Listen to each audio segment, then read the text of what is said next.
Joshua chapter 9. Now when all the kings west of the Jordan heard about these things, the kings in the hill country, in the western foothills, and along the entire coast of the Mediterranean Sea as far as Lebanon, the kings of the Hittites, Amorites, Canaanites, Perizzites, Hivites, and Jebusites, they came together to wage war against Joshua and Israel. However, when the people of Gibeon heard what Joshua had done to Jericho and Ai, they resorted to a ruse. They went as a delegation whose donkeys were loaded with worn-out sacks and old wineskins, cracked and bended. They put worn and patched sandals on their feet and wore old clothes. All the bread of their food supply was dry and mouldy. Then they went to Joshua in the camp at Gilgal and said to him and the Israelites, "We have come from a distant country. Make a treaty with us." The Israelites said to the Hivites, "But perhaps you live near us, so how can we make a treaty with you?" "Well, we are your servants," they said to Joshua. But Joshua asked, "Who are you, and where do you come from?" They answered, "Your servants have come from a very distant country because of the fame of the Lord your God. For we have heard reports of him, all that he did in Egypt, and all that he did to the 2 kings of the Amorites east of the Jordan, Sihon, king of Heshbon, and Og, king of Bashan, who reigned in Ashtaroth. And our elders and all those living in our country said to us, 'Take provisions for your journey, go and meet them, and say to them, "We are your servants, make a treaty with us." This bread of ours was warm when we packed it at home on the day we left to come to you. But now see how dry and mouldy it is. And these wineskins that we filled were new, but see how cracked they are. And our clothes and sandals are worn out by the very long journey." The Israelites sampled their provisions, but did not inquire of the Lord. Then Joshua made a treaty of peace with them to let them live, and the leaders of the assembly ratified it by oath. 3 days after they made the treaty with the Gibeonites, the Israelites heard that they were neighbors, living near them. So the Israelites set out, and on the 3rd day came to their cities, Gibeon, Kephirah, Beeroth, and Kiriath-Jearim. But the Israelites did not attack them, because the leaders of the assembly had sworn an oath to them by the Lord, the God of Israel. The whole assembly grumbled against the leaders, but all the leaders answered, "We have given them our oath by the Lord, the God of Israel, and we cannot touch them now. This is what we will do to them. We will let them live, so that God's wrath will not fall on us for breaking the oath we swore to them." They continued, "Let them live, but let them be woodcutters and water carriers in the service of the whole assembly." So the leaders' promise to them was kept. Then Joshua summoned the Gibeonites and said, "Why did you deceive us by saying, 'We live a long way from you,' while actually you live near us? You are now under a curse. You will never be released from service as woodcutters and water carriers for the house of my God." They answered Joshua, "Your servants were clearly told how the Lord your God had commanded his servant Moses to give you the whole land and to wipe out all its inhabitants from before you. So we feared for our lives because of you, and that is why we did this. We are now in your hands. Do to us whatever seems good and right to you." So Joshua saved them from the Israelites, and they did not kill them. That day he made the Gibeonites woodcutters and water carriers for the assembly, to provide for the needs of the altar of the Lord at the place the Lord would choose. And that is what they are to this day. Joshua chapter 10. Now Adoni-Zedek, king of Jerusalem, heard that Joshua had taken Ai and totally destroyed it, doing to Ai and its king as he had done to Jericho and its king, and that the people of Gibeon had made a treaty of peace with Israel and had become their allies. He and his people were very much alarmed at this, because Gibeon was an important city, like one of the royal cities. It was larger than Ai, and all its men were good fighters. So Adoni-Zedek, king of Jerusalem, appealed to Hoham, king of Hebron, Piram, king of Jarmuth, Japhiah, king of Lachish, and Debir, king of Eglon.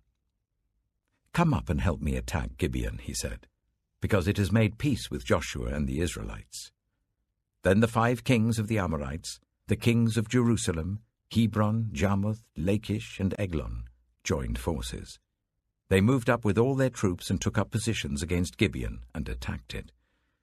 The Gibeonites then sent word to Joshua in the camp at Gilgal, "Do not abandon your servants. Come up to us quickly and save us. Help us, because all the Amorite kings from the hill country have joined forces against us." So Joshua marched up from Gilgal with his entire army, including all the best fighting men. The Lord said to Joshua, "Do not be afraid of them.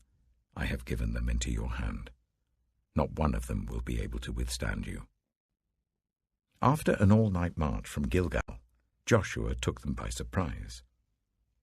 The Lord threw them into confusion before Israel, so Joshua and the Israelites defeated them completely at Gibeon.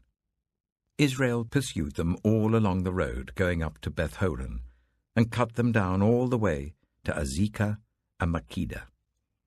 As they fled before Israel on the road down from Beth-horon to Azekah, the Lord hurled large hailstones down on them, and more of them died from the hail than were killed by the swords of the Israelites. On the day the Lord gave the Amorites over to Israel, Joshua said to the Lord in the presence of Israel, "Sun, stand still over Gibeon, and you, moon, over the valley of Ajalon."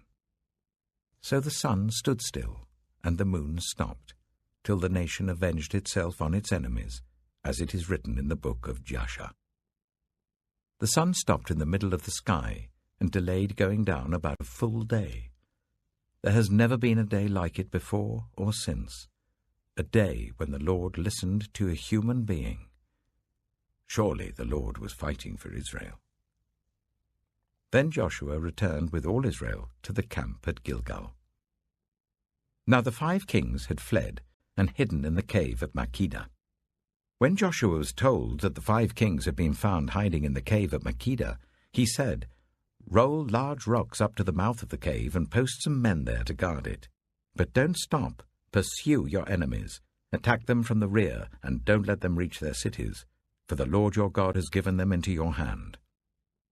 So Joshua and the Israelites defeated them completely, but a few survivors managed to reach their fortified cities.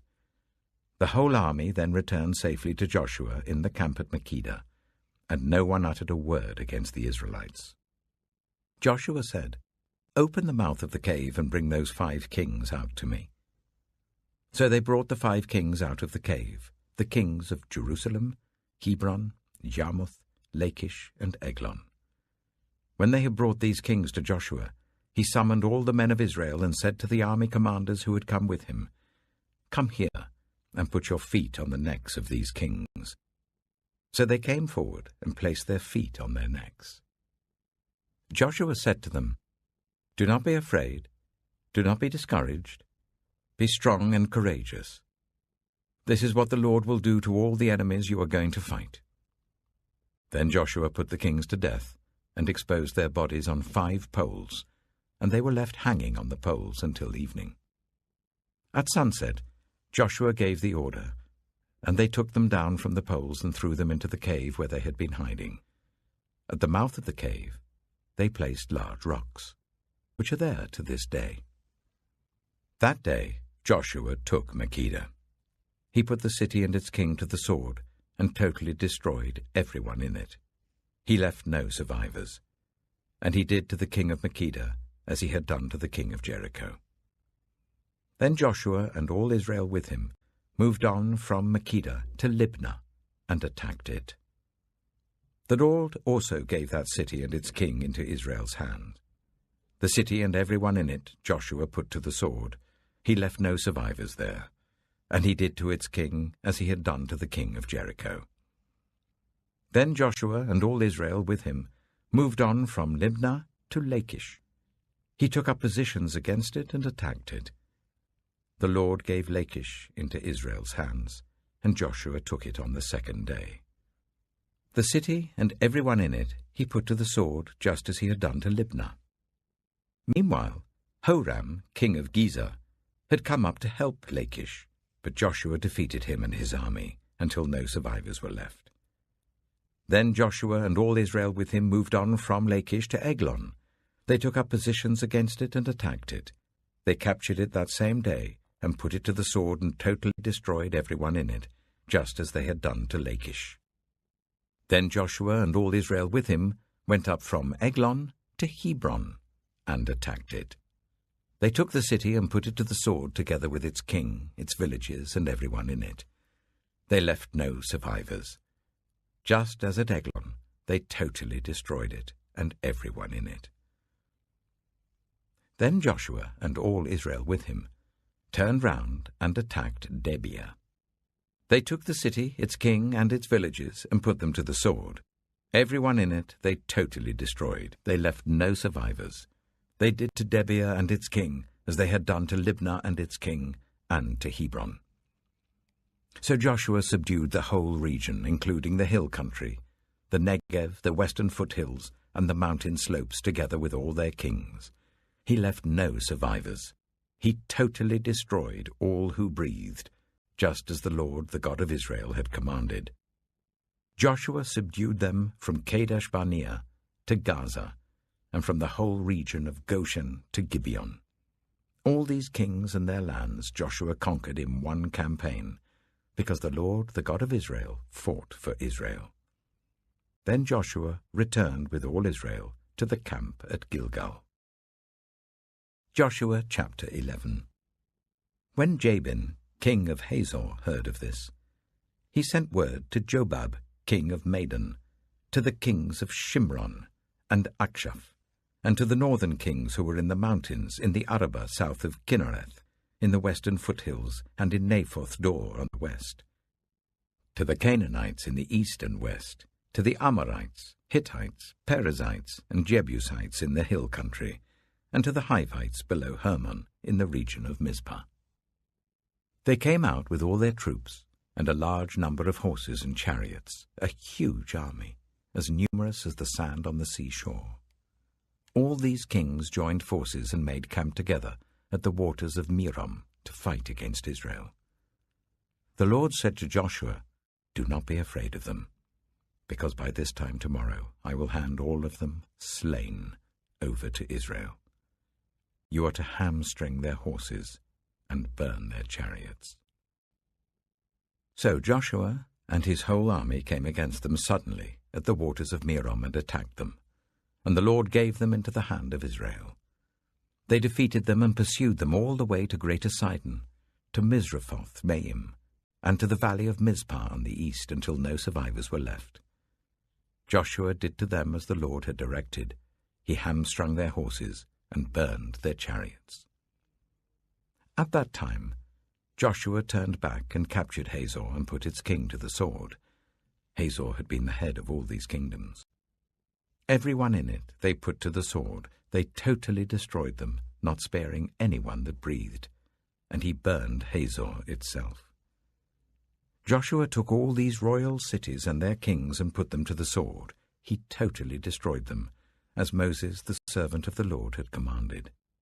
Yet Israel did not burn any of the cities built on their mounds, except Hazor, which Joshua burned. The Israelites carried off for themselves all the plunder and livestock of these cities, but all the people they put to the sword until they completely destroyed them, not sparing anyone that breathed. As the Lord commanded his servant Moses, so Moses commanded Joshua, and Joshua did it. He left nothing undone of all that the Lord commanded Moses.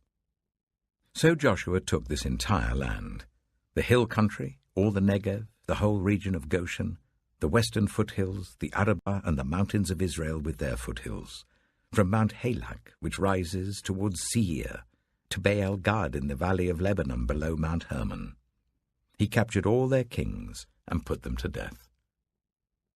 Joshua waged war against all these kings for a long time.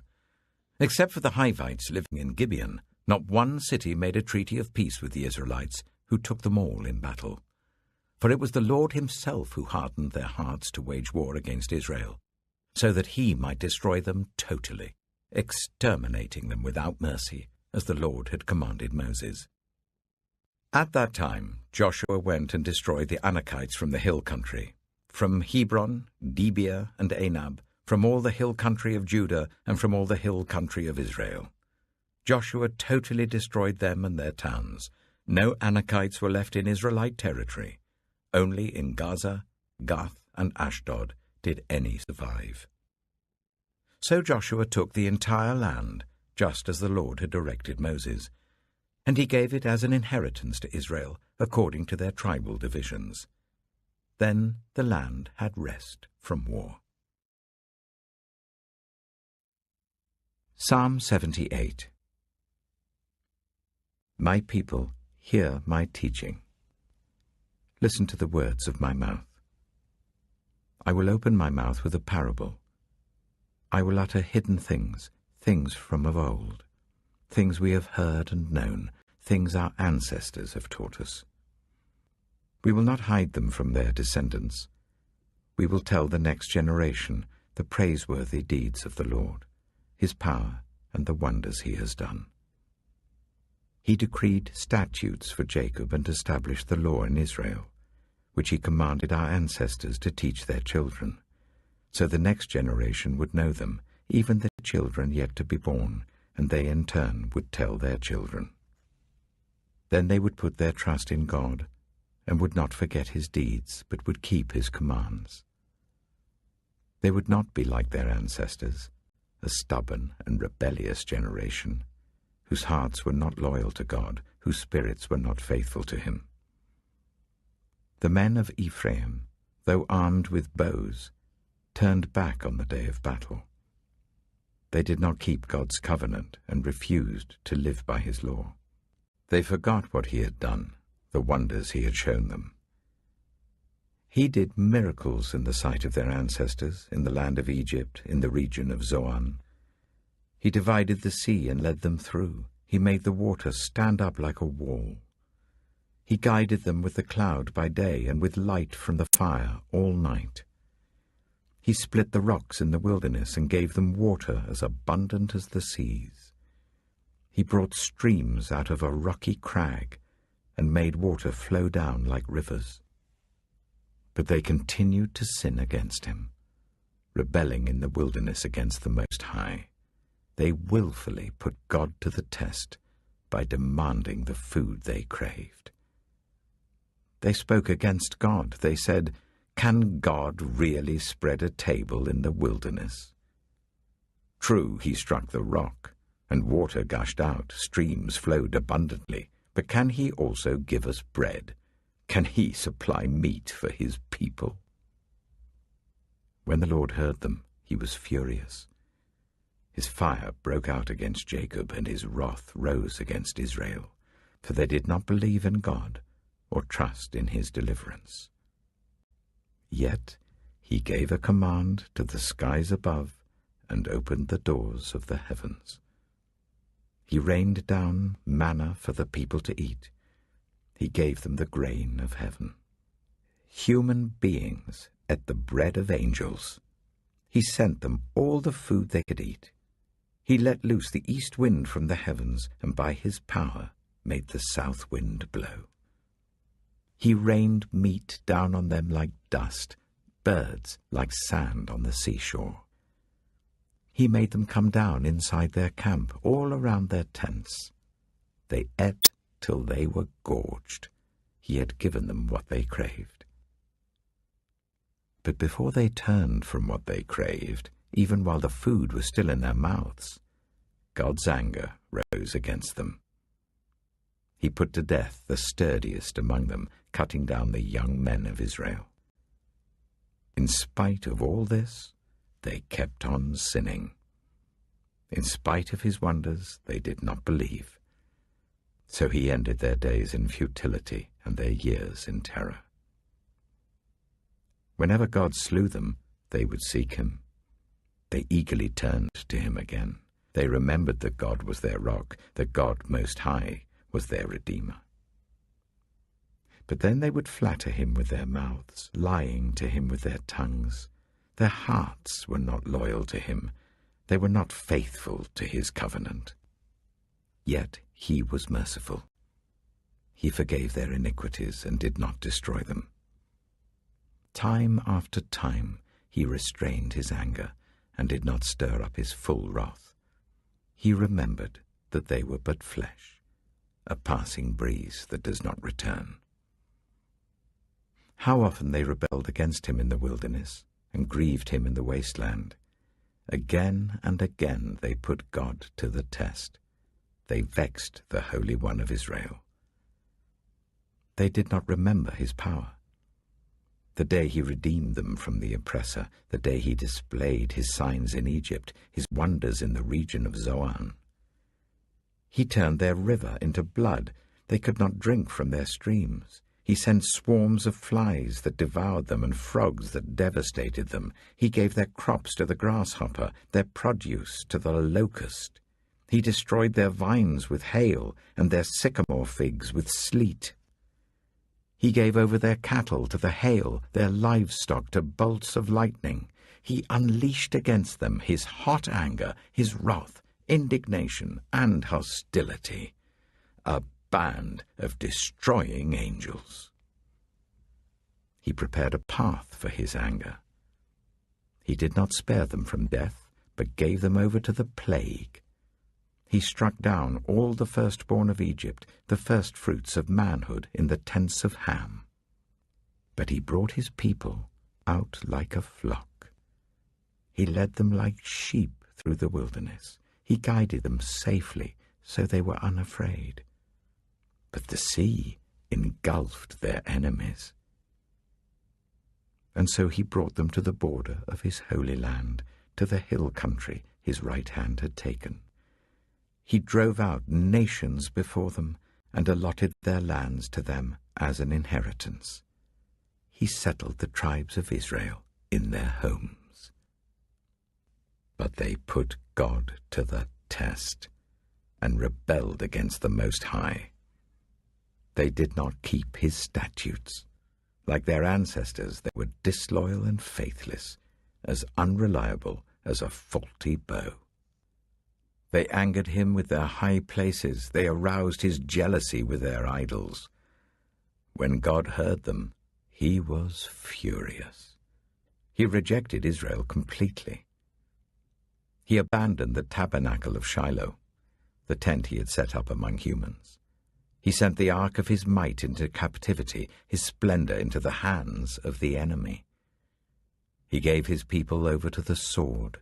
He was furious with his inheritance. Fire consumed their young men, and their young women had no wedding songs. Their priests were put to the sword, and their widows could not weep. Then the Lord awoke as from sleep, as a warrior wakes from the stupor of wine. He beat back his enemies. He put them to everlasting shame. Then he rejected the tents of Joseph. He did not choose the tribe of Ephraim, but he chose the tribe of Judah, Mount Zion, which he loved. He built his sanctuary like the heights, like the earth that he established forever. He chose David, his servant, and took him from the sheepfolds. From tending the sheep he brought him to be the shepherd of his people Jacob, of Israel, his inheritance. And David shepherded them with integrity of heart. With skillful hands he led them. Proverbs chapter 16. To humans belong the plans of the heart, but from the Lord comes the proper answer of the tongue. All a person's ways seem pure to them, but motives are weighed by the Lord. Commit to the Lord whatever you do, and he will establish your plans. The Lord works out everything to its proper end, even the wicked for a day of disaster. The Lord detests all the proud of heart. Be sure of this, they will not go unpunished. Through love and faithfulness, sin is atoned for. Through the fear of the Lord, evil is avoided. When the Lord takes pleasure in anyone's way, he causes their enemies to make peace with them. Better a little with righteousness than much gain with injustice. In their hearts humans plan their course, but the Lord establishes their steps. The lips of a king speaks as an oracle, and his mouth does not betray justice. Honest scales and balances belong to the Lord. All the weights in the bag are of his making. Kings detest wrongdoing, for a throne is established through righteousness. Kings take pleasure in honest lips. They value the one who speaks what is right. A king's wrath is a messenger of death, but the wise will appease it. When a king's face brightens, it means life. His favor is like a rain cloud in spring. How much better to get wisdom than gold, to get insight rather than silver. The highway of the upright avoids evil. Those who guard their ways preserve their lives. Pride goes before destruction, a haughty spirit before a fall. Better to be lowly in spirit along with the oppressed than to share plunder with the proud. Whoever gives heed to instruction prospers, and blessed is the one who trusts in the Lord. The wise in heart are called discerning, and gracious words promote instruction. Prudence is a fountain of life to the prudent, but folly brings punishment to fools. The hearts of the wise make their mouths prudent, and their lips promote instruction. Gracious words are a honeycomb, sweet to the soul and healing to the bones. There is a way that appears to be right, but in the end it leads to death. The appetite of labourers works for them. Their hunger drives them on. A scoundrel plots evil, and on their lips it is like a scorching fire. A perverse person stirs up conflict, and a gossip separates close friends. A violent person entices their neighbour and leads them down a path that is not good. Whoever winks with their eye is plotting perversity. Whoever purses their lips is bent on evil. Grey hair is a crown of splendour. It is attained in the way of righteousness. Better a patient person than a warrior, one with self-control than one who takes a city. The lot is cast into the lap, but its every decision is from the Lord.